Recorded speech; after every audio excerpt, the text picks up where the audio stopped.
الحمد لله رب العالمين وصلى الله وسلم على رسوله الكريم ونبيه الأمين وعلى آله وأصحابه أجمعين أما بعد. قال الله تعالى: فلولا نفر من كل فرقة منهم طائفة ليتفقهوا في الدين وَلِيُنذِرُوا قَوْمَهُمْ إِذَا رَجَعُوا إِلَيْهِمْ لَعَلَّهُمْ يَحْذَرُونَ. میرے محترم بھائیوں، اللہ تبارک و تعالی کا عظیم احسان ہے کہ وہ ایام جو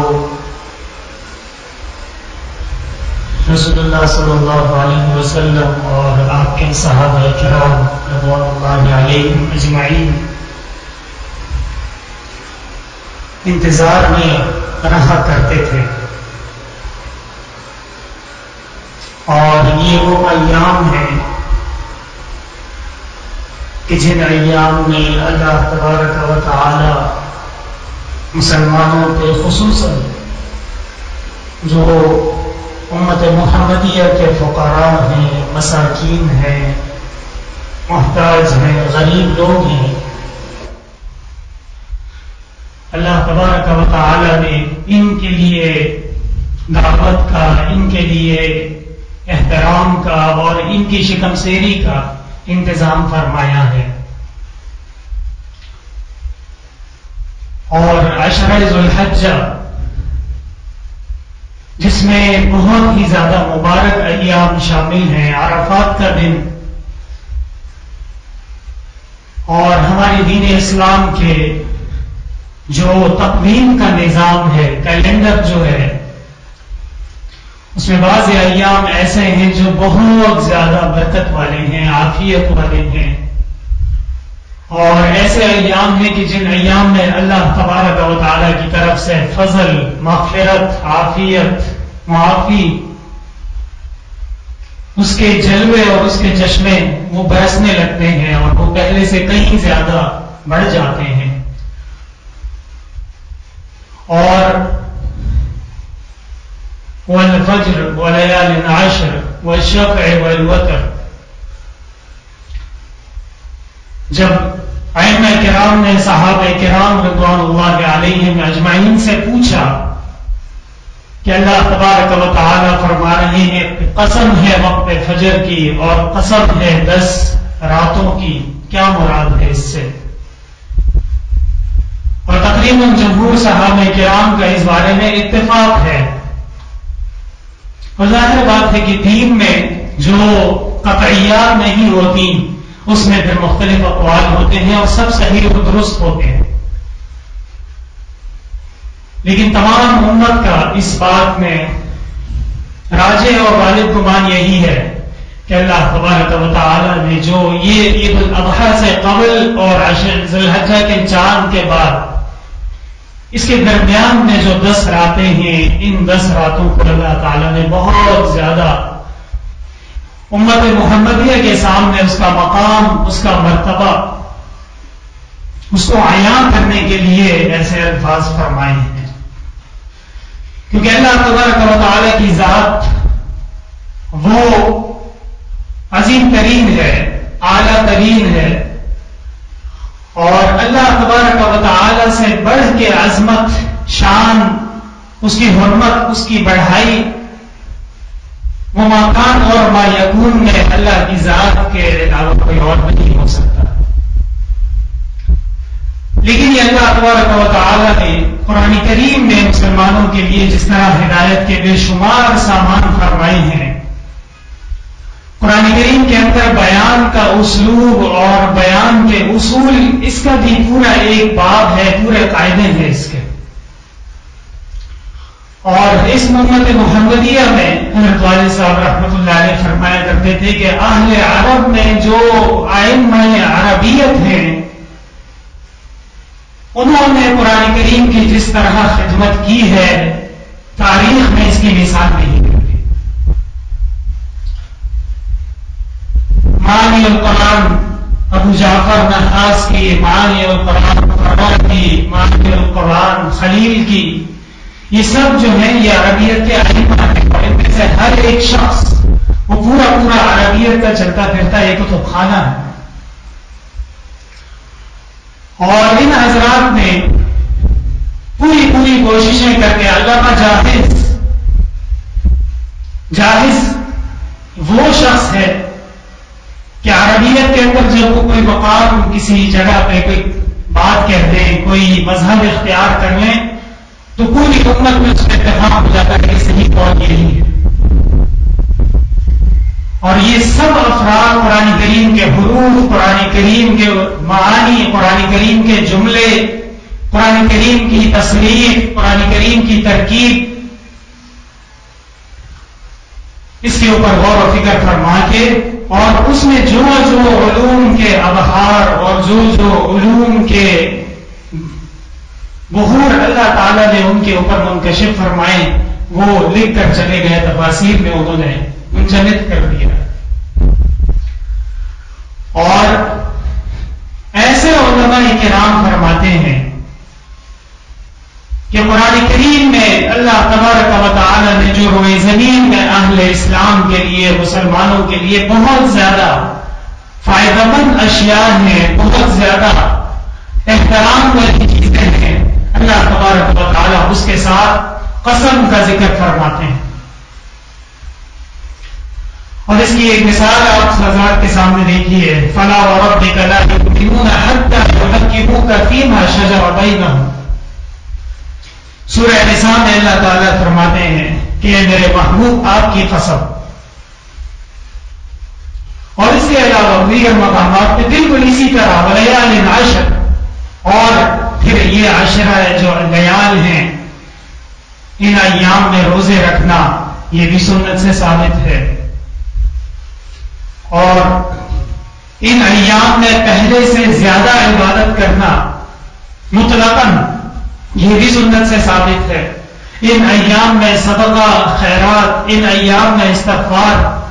اور ان ایام میں تمام وہ اعمال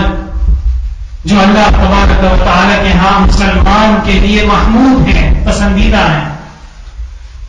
وہ جو بھی کیے جائیں انشاءاللہ تعالیٰ اللہ تعالیٰ کی ذات سے امید ہے کہ یہ اعمال دنیا کے اندر بھی خیر اور برکت کا باعث بنیں گے اور آخرت میں بھی ذخیرہ عظیمہ ثابت ہو سکے.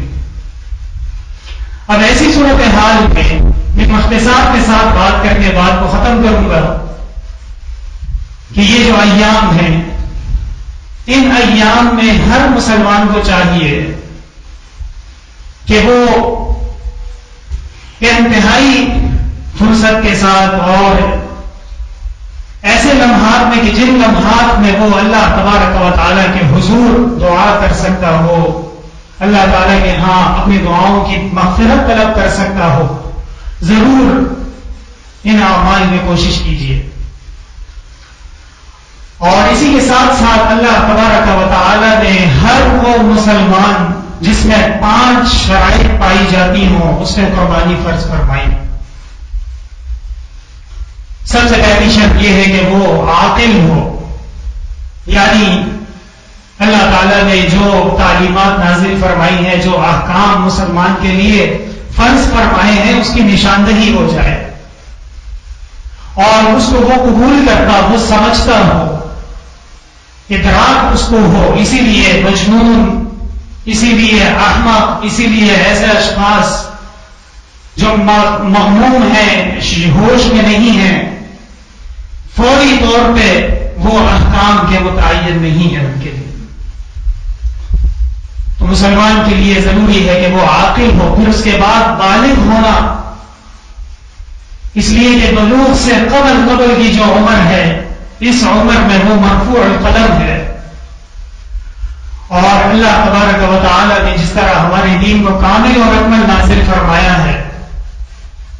اس دین کے اندر اس کا بھی لحاظ اور احترام رکھا گیا ہے کہ جو شخص بچہ ہے، جو شخص ابھی بالغ نہیں ہے، ظاہر بات ہے کہ اس کے تمام معاملات، اس کا رہن سہن، اس کا مال یہ دوسرے شخص کے اور اکثر سرکار کے ہاتھ میں ہوتا ہے. تو مسلمان ایسا ہو کہ عاقل ہو اور بالغ ہو. اور اس کے ساتھ ساتھ صاحب نصاب ہو. صاحب نصاب زکات کا علیحدہ اور قربانی کا علیحدہ ہے. قربانی کے صاحب نصاب میں اس کے پاس اس کا اپنے کھانے پینے کا جو سامان ہے، اس کی ضرورت کے پہننے کا جو لباس ہے، اس کے گھر پہ رہنے کی جو اشیاء ضروریاں ہیں، جس سے انسان کی عزت اور عفت وہ محفوظ رہے اور قائم رہے، ایسے سامان کو اشیاء ضرورت کہا جاتا ہے. فقہاء کرام سے جب یہ سوال کیا گیا کہ اشیاء ضروریہ، یہ تو ہر چیز ضرورت ہے، ہر چیز کا انسان کو احتیاج ہے، تو اشیاء ضروریہ اور غیر ضروریہ میں تمیز کیسے کی جائے گی؟ فقہاء کرام کا جواب یہی ہے کہ جب ایک مسلمان اپنے معاشرے میں رہتا ہے، جس معاشرے کی درجہ بندی میں اللہ تعالیٰ نے اس کو مقام عطا فرمایا ہے، وہاں اس کی جو تمام ضروریات ہیں، مثلا رہنے کی جگہ ہے، مثلا ضروری سواری ہے، مثلا ضروری لباس ہے، مثلا گھر کا راشن ہے، کھانا پینا ہے، یہ اشیاء ضروریہ ہے. ان کے علاوہ کوئی بھی ایسا سامان ہو، خواہ وہ مال تجارت کیوں نہ ہو، خواہ وہ سونے کی صورت میں کیوں نہ ہو، اگر خالص سونا ہے تو پھر 7.25 تولے 7.5 تولے سونا کے لحاظ سے اس کا جو نصاب ہے وہ علیحدہ ہوگا، اور اگر خالص چاندی ہے تو اس کا نصاب علیحدہ ہوگا. تھوڑا نصاب سونے کا ہے، تھوڑا نصاب چاندی کا ہے، تو ملا کے چاندی کا نصاب بنا لیا جائے. تھوڑا سا ضرورت سے زائد سامان ہے، ضرورت سے زائد لباس ہے، ضرورت سے زائد سواری ہے، ضرورت سے زائد خرید و فروخت کی چیزیں ہیں، یہ ساری کی ساری اشیاء ایک جگہ پہ جمع کر لی جائیں اور ان کا ایک گرینڈ ٹوٹل کل رقم اس کی نکال لی جائے اور اس کا موازنہ کر لیا جائے 52.5 تولے چاندی کے برابر ہے یا نہیں ہے. اگر ہے تو ایسے شخص پہ مسلمان ہونے کے بعد، عاقل ہونے کے بعد، بالغ ہونے کے بعد، صاحب نصاب ہونے کے بعد قربانی اور فطرہ اور اس جیسے دیگر احکام وہ واجب اور فرض کے حکم میں ہو جاتے ہیں. اسی طرح مسلمان کے لیے یہ بھی ضروری ہے کہ وہ مقیم ہو. اگر مسافر قربانی کرتا ہے تو اس کی قربانی قابل قبول ہے، منظور ہے، لیکن اس کے اوپر واجب نہیں. اسی لیے ایسا مسلمان جو سفر میں ہے اور جو اپنے گھر سے دور ہے، جو ایسی علاقے میں ہے کہ وہاں اس کے لیے انتظامات مشکل ہو سکتے ہیں، ہمارے یہاں یہ مسائل رائج ہیں کہ وہ وہاں سے ٹیلی فون کرتے ہیں اور اپنے گھر میں کہتے ہیں کہ آپ ہماری طرف سے قربانی کر لیجئے، یا مدارس میں کہتے ہیں، مساجد میں کہتے ہیں. البتہ اگر کوئی مسلمان سفر میں ہے اور اس کے پاس گھر میں اموال موجود ہیں، صاحب نصاب ہے وہ، لیکن اس وقت موجود وقت میں اس کے پاس قربانی کا انتظام نہیں ہے، تو ایسا شخص وہ تارک واجب نہیں کہلائے گا. اللہ تعالیٰ نے اس کو اجازت عطا فرما دی ہے. ان شرائط کے ساتھ ساتھ یہ جو قربانی کے ایام ہیں، یعنی 10 ذی الحجہ کا جب سورج طلوع ہو رہا ہو اور 12 ذی الحجہ کا جب سورج غروب ہو رہا ہو، اس کے درمیان میں وہ صاحب نصاب ہو جائے، بشرط یہ ہے اگر کوئی شخص مالک ہے اموال کا اور اس کے پاس صاحب نصاب تھا وہ، لیکن جب قربانی کے ایام آ گئے تو اب وہ صاحب نصاب نہیں رہا، تو ایسے شخص کے اوپر قربانی واجب نہیں. اور یہاں پہ یہ مسئلہ بھی یاد رکھیے کہ جس طرح زکات کے لیے اولان حول یعنی 1 سال پر گزر جانا یہ لازم ہے، قربانی اور فطرانے کے نصاب کے لیے اولان حول لازم نہیں ہے. اگر کوئی شخص بہت زیادہ محتاج تھا، فقیر تھا، غریب تھا اور عید الاضحیٰ کی رات اس کو اموال مل گئے، کسی نے اس کو ہدیہ دے دیا، یا کہیں سے بھی اس کو جائز طریقے سے مل گئے اور وہ صاحب نصاب ہو گیا تو اس فقیر کے اوپر عید الاضحیٰ کی نماز کے بعد قربانی کرنا واجب ہے. نماز سے پہلے قربانی کرنے والے کو رسول اللہ صلی اللہ علیہ وسلم نے تنبیہ فرمائی، منع فرمایا اور فرمایا فقط وضع لنفسه، اپنے آپ کے لیے اپنے پیٹ کے لیے اس نے ذبح کیا ہے، اللہ تعالی کے لیے ذبح نہیں کیا. اور آپ صلی اللہ علیہ وسلم نے اس کی تاکید جو فرمائی ہے وہ اس سے اندازہ لگا لیں من وجد ساعة ولم يضحك، جس کسی کے پاس توفیق تھی، جس کسی کے پاس وقت تھا، جس کسی کو اللہ تعالیٰ نے اس پورے کرائٹیریا کے مطابق تخلیق فرما دیا جو قربانی کی شرائط ہے لیکن اس نے قربانی نہیں کی، فلا يقربن مصلانا، وہ ہماری طرف ہرگز نہ آئے. ایک طرح اہل اسلام اور امت محمدیہ اور جمہور سے اس کو علیحدہ کر دیا گیا، انتخاب کیا گیا. قربانی کا جانور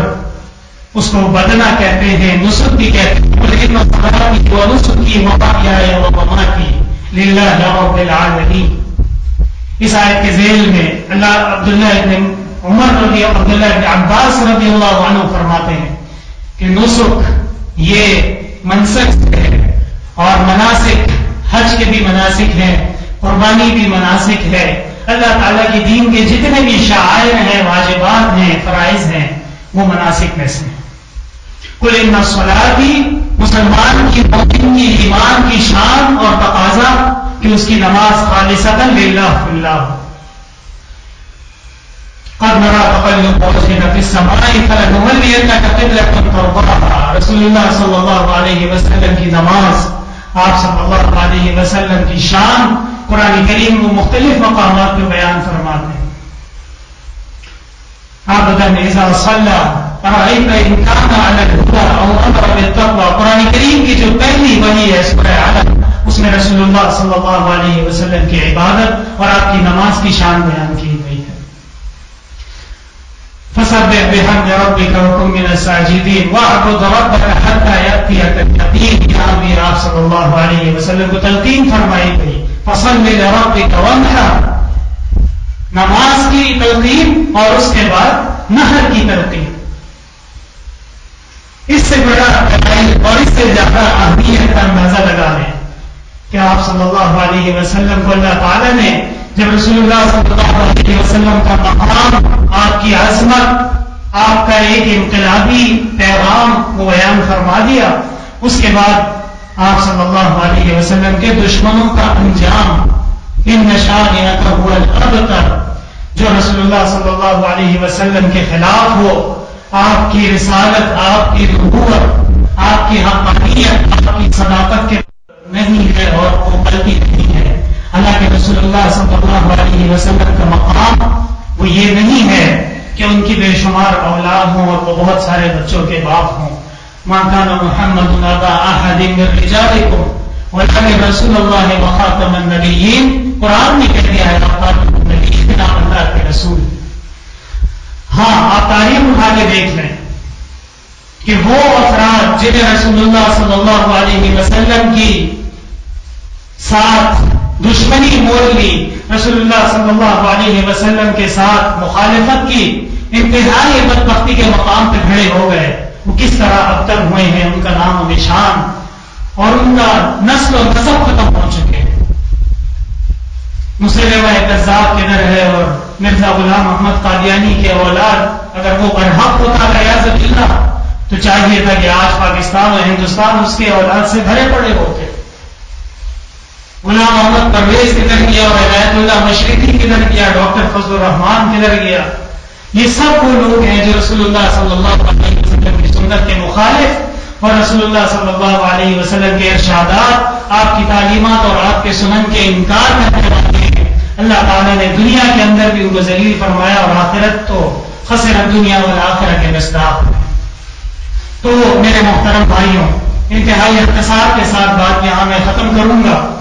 کہ اللہ تبارک و تعالیٰ نے جس طرح ہم نے بہت سارے احسانات فرمائے ہیں، ایک احسان یہ فرمایا ہے جس طرح ہمیں رمضان نصیب ہوا، جس طرح ہمیں لیلۃ القدر نصیب ہوئی، جس طرح ہمیں عید الفطر نصیب ہوئی، جس طرح اللہ تعالیٰ نے ہمیں خیر و عافیت سے قرآن کریم سننا نصیب فرمایا، تراویح پڑھنا نصیب فرمایا، اور اللہ تعالیٰ نے تمام نیک اعمال صالحہ کی توفیق دی۔ اللہ تعالیٰ کی رحمتیں، اللہ تعالیٰ کی طرف سے مومن پر احسانات کا سرچشمہ وہ ایک دفعہ پھر جاری اور ساری ٹھاٹے مارتا ہوا سمندر ہو چکا ہے۔ ذوالحجہ کا عشرہ شروع ہو چکا ہے، انشاءاللہ تعالیٰ عن قریب ایام تشریق بھی شروع ہونے والے ہیں۔ یہ اللہ تعالیٰ کے ذکر کے ایام ہیں۔